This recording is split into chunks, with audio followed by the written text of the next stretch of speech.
ഉച്ച ഒരു 3 മണിയൊക്കെ കഴിഞ്ഞാൽ ഇപ്പം മിക്ക വീടുകളിലും കേൾക്കുന്ന ഒരു സൗണ്ടുകളിലൊന്നാണ് ഇതൊരു അലാറമായി മാറിയിരിക്കുകയാണ്. അങ്ങനെ ഞാനും എൻ്റെ കെട്ടിയുടെ വീട്ടിൽ അടുക്കളയിലോട്ടൊരു 3 മണിക്ക് ശേഷം കാലെടുത്ത് വെച്ചിട്ടുണ്ടായിരുന്നു. നമുക്ക് ഇന്ന് ഒരുപാട് ഐറ്റംസ് ഉണ്ടായിരുന്നു. മരച്ചീനി ഉണ്ടായിരുന്നു, ചക്ക ഉണ്ടായിരുന്നു. ചക്കയൊക്കെ പ്രതീക്ഷിക്കാൻ തന്ന സാധനങ്ങളായിരുന്നു. പിന്നെ ബീഫ് ഉണ്ടായിരുന്നു. ഓരോരുത്തർക്കും ഓരോ ജോലി വീതമാണ്. ഉമ്മ ബീഫൊക്കെ വൃത്തിയാക്കി തന്നു. അത് ഞാൻ ബീഫ് കറി ഉണ്ടാക്കിയിട്ടുണ്ടായിരുന്നു. ഉമ്മ തന്നെ കപ്പ തൊലിച്ച് തന്നിട്ടുണ്ടായിരുന്നു. അത് ഞാൻ അരിഞ്ഞു കൊടുത്തപ്പോഴത്തേക്കും ഉമ്മ അത് അടുപ്പിലാക്കിയിട്ടുണ്ടായിരുന്നു. പിന്നെ ഞാൻ കുറച്ച് ഉഴുന്നുവട ഉണ്ടാക്കി. പിന്നെ കുറച്ച് മാങ്ങ എടുത്ത് ജ്യൂസൊക്കെ അടിച്ചിട്ടുണ്ടായിരുന്നു. പിന്നെ ഫ്രൂട്ട്സൊക്കെ കട്ട് ചെയ്ത് വെച്ചു. അപ്പോൾ ഇന്ന് കുറച്ച് നേരത്തെ ജോലിയൊക്കെ ഒതുങ്ങിയിട്ടുണ്ടായിരുന്നു. പിന്നെ കുറച്ച് തട്ടിക്കൂട്ട് പരിപാടികളൊക്കെ ആയിരുന്നു. നമുക്ക് ആളെണ്ണുള്ളതനുസരിച്ച് നമ്മൾ സാധനങ്ങളും കൂട്ടും.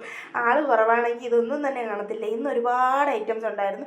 മദിനി ഉണ്ടായിരുന്നു, മദിനിയുടെ പിള്ളേരുണ്ടായിരുന്നു, പിന്നെ അപ്പുറത്തിക്കയുടെ മാമാരെ മോൻ്റെ പിള്ളേരൊക്കെ ഉണ്ടായിരുന്നു. അപ്പം നമ്മളെല്ലാവരും കൂടെയൊക്കെ നല്ല അടിപൊളിയായിട്ട് സംഭവങ്ങളൊക്കെ സെറ്റ് ചെയ്ത് വെച്ചിട്ടുണ്ടായിരുന്നു. അപ്പം ഇത് മൊത്തം സെറ്റ് ചെയ്ത് ജോലി എൻ്റേതായിരുന്നു. പിള്ളേർക്കെല്ലാം മേശയുടെ ചുറ്റും ഇരിക്കുന്നത് കൊണ്ട് ഫുഡ് എടുത്ത് കഴിക്കാനുള്ള ഇതുകൊണ്ട് നമ്മളെല്ലാവർക്കും ഓരോ ഐറ്റം വെച്ച് ഓരോ പ്ലേറ്റിലാക്കി അവർ മുമ്പിൽ വെച്ച് കൊടുത്തിട്ടുണ്ടായിരുന്നു. അവർക്ക് എടുത്ത് കഴിക്കാൻ വേണ്ടിയിട്ടുള്ള എളുപ്പത്തിന് വേണ്ടിയിട്ട്. അതിൻ്റെ ഇടയിൽ ഒരു ഡയലോഗ് അടിച്ച് ഇത് കഴിച്ച് തീക്കാത്തവരാരെയും നമ്മൾ അവിടെ നിന്ന് എഴുപ്പിക്കുന്നതല്ല. അതൊന്നും സാധ്യമല്ല. ഇത്രയൊന്നും ഒറ്റയടിക്കൊന്നും ആരെ കൊണ്ടും കഴിച്ച് തീക്കാനും പറ്റത്തില്ല.